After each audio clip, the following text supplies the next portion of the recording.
If I asked you the question, what is man's greatest invention? What would your answer be? There's a lot of options. Would it be fire? Because it gives us warmth, protection, and the ability to cook our meals. Or perhaps you would pick the wheel, because it's the driving force behind the beginnings of trade, commerce, and travel. While both of these are excellent choices, most of the time when we think about the greatest inventions of mankind, we tend to forget one of the most important ones of all: money.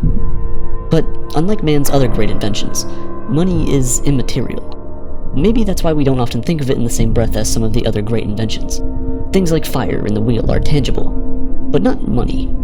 Money is merely an idea, an illusion whose value is non-existent, only determined by the importance we place on it. Or at least money as we know it today.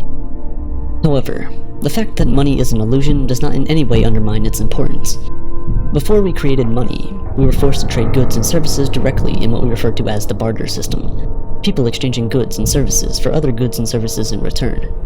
Because there was no arbitrary value placed on these items, every single trade was determined by what each party was willing to give up for something that they wanted.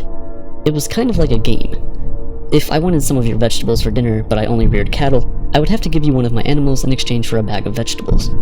If I wanted shoes to wear, but I only made tents, I would have had to give you an entire tent in exchange for a pair of shoes.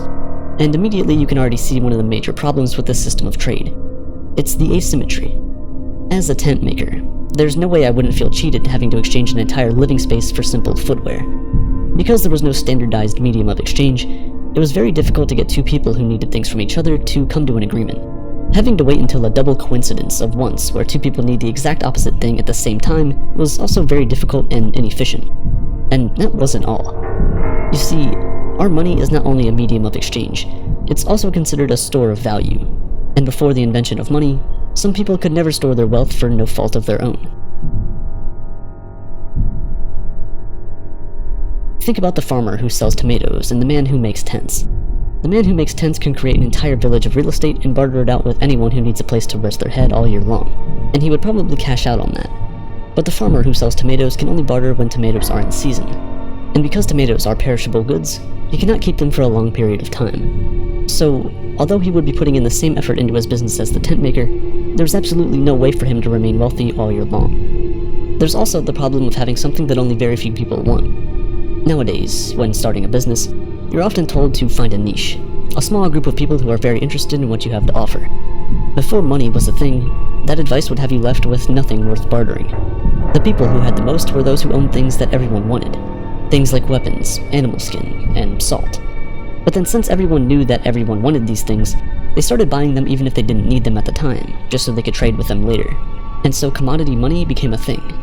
People would exchange goods and services for the most common items, like salt or weapons, and just use that to trade for what they want from someone else. From salt and weapons to tiny collectibles like shells and beads, humanity had found a better way to trade and transact. Instead of exchanging goods and services for goods and services you may not need at the time, you can exchange your goods and services for arbitrary objects to act as placeholders of value, an IOU, or IOU. After that, you can use these placeholders to get goods and services you actually want from someone else. The idea was brilliant, so brilliant that the entire world slowly moved away from the barter system to the money trading system. But there was still one problem with this medium of exchange. You see, for money to be worth anything, it needs to be scarce. The more available something is, the lesser its implied value. That's basic economics. If everyone can get their hands on something, it can't be worth that much, right? So things like sand or shells that you could easily pick up on any beach weren't really a good measure of value. As a result, around the year 770 BC, the first metal coins were created in China. As a sort of homage, the Chinese made miniature versions of the tools that were once regarded as currency. They made the coins circular so that it was easy to reach into your pocket and take them out without hurting your fingers. Then they cast the coins in bronze. This was it. Money was finally worth something. You couldn't just go to a beach somewhere and pick up bronze. It was scarce. It had value. At this time, money wasn't yet an illusion. The value of a coin was determined by the value of the metal the coin was made out of. If you had a coin that was made from 1 gram of gold, it was worth 1 gram of gold. You could easily measure it and see for yourself that it is, in fact, 1 gram of gold.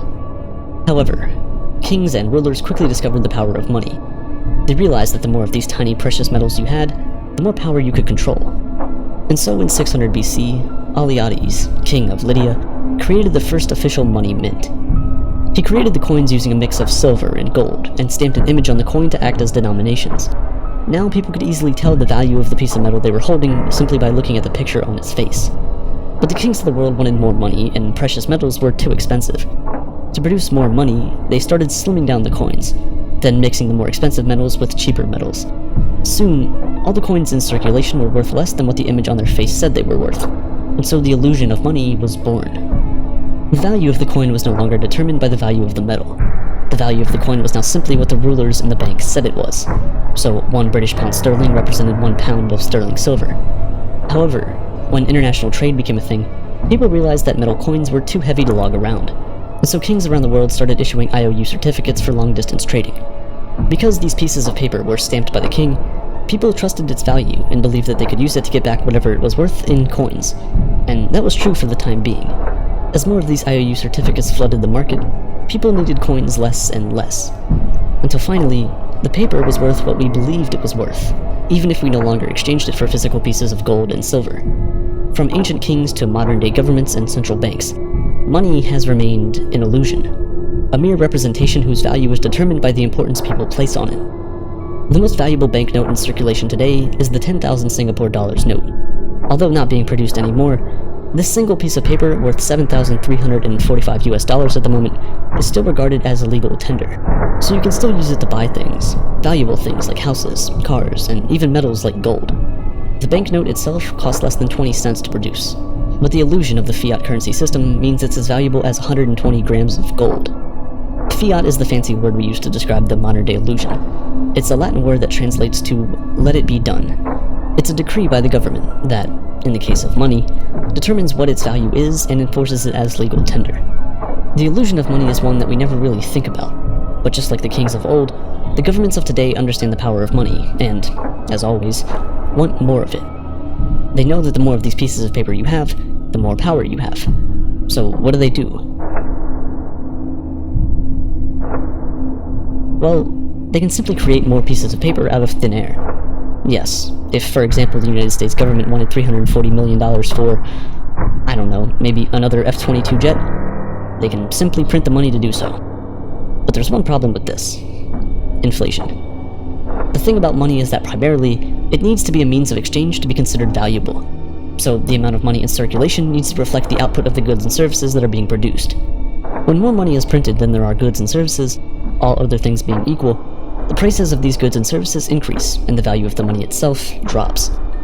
This is why many economists, and even everyday people like you and me, are worried about the current global reserve currency, the United States dollar. 2020 was a terrible year for the entire world. In the wake of the pandemic, most economies had to be shut down. The goods and services available and the general output of the economy was reduced to mere trickles, and the world kind of came to a halt for a while.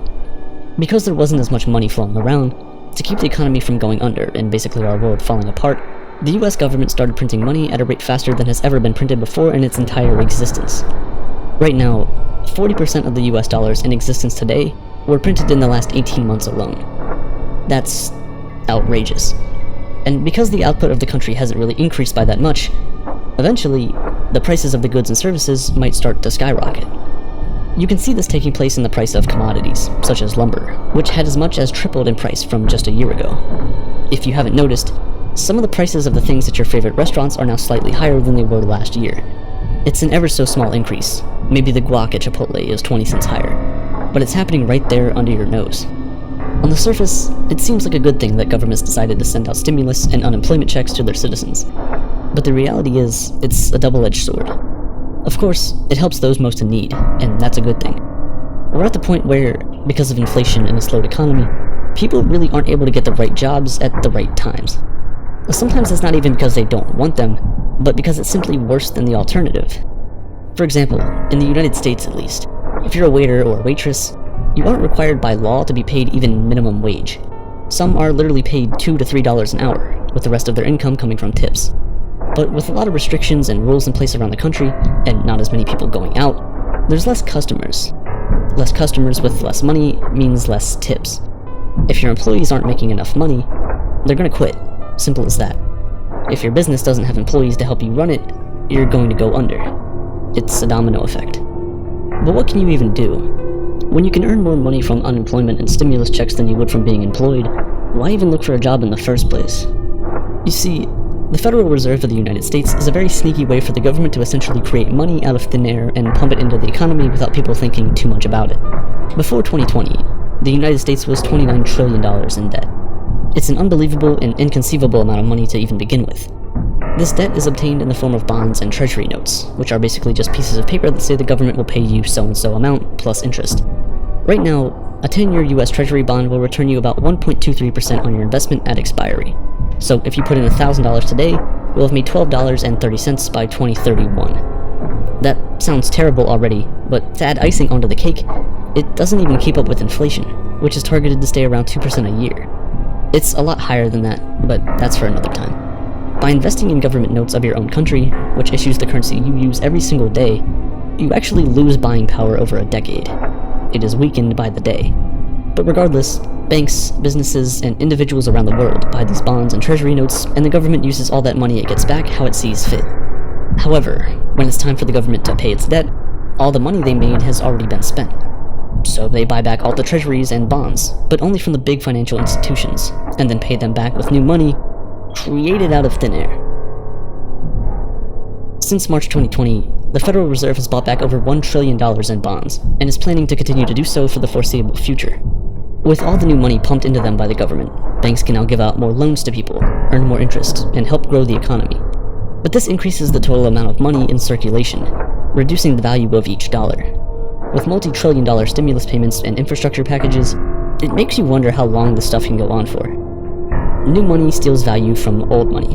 The amount in your bank account doesn't change, but because of the new money the government has just printed out of thin air, your money is no longer valuable as it once was. Basically, every second you store your wealth in any fiat currency, such as the US dollar, it is being devalued. You could stare at your bank balance, and day by day, would be able to buy less and less things with whatever you have left. The reality that money is nothing but an illusion is one that we must all embrace, because only then will the path to financial freedom become clearer. It's all a game that never truly ends. Understanding that money does not have any intrinsic value in itself, but instead only inherits the value we give to it, will prevent you from trying to store up your wealth in currency. Instead, using that money to acquire assets that will appreciate faster than inflation is the only way to win the game. And it's not really winning, it's avoiding total loss. As more and more money is printed each and every day, the value of each dollar in your pocket will continue to decrease. But the dollar value of the assets around the globe will continue to appreciate in value. But it's all a mirage, it's smoke and mirrors. A stock market that is literally in up-only mode may make it seem like it's all okay. But it isn't. It's all denominated in the same currency that is slowly dying each and every day. For example, if you were to denominate the Dow Jones, which is just a performance measurement of 30 large United States companies, in terms of gold instead of USD, you'll see that we're basically at the same place we were in 1997. Smoke and mirrors. But what's the end goal of all of this? With fiat and an unlimited supply of money, will the value of each currency just continue to decrease until the end of time? Will the gap between the rich and poor just continue to grow wider and wider? Or are we finally going to fix a problem as old as man itself, and stop placing our financial success in the hands of those who are destroying it day by day? Only time will tell. But just know, there is a way out.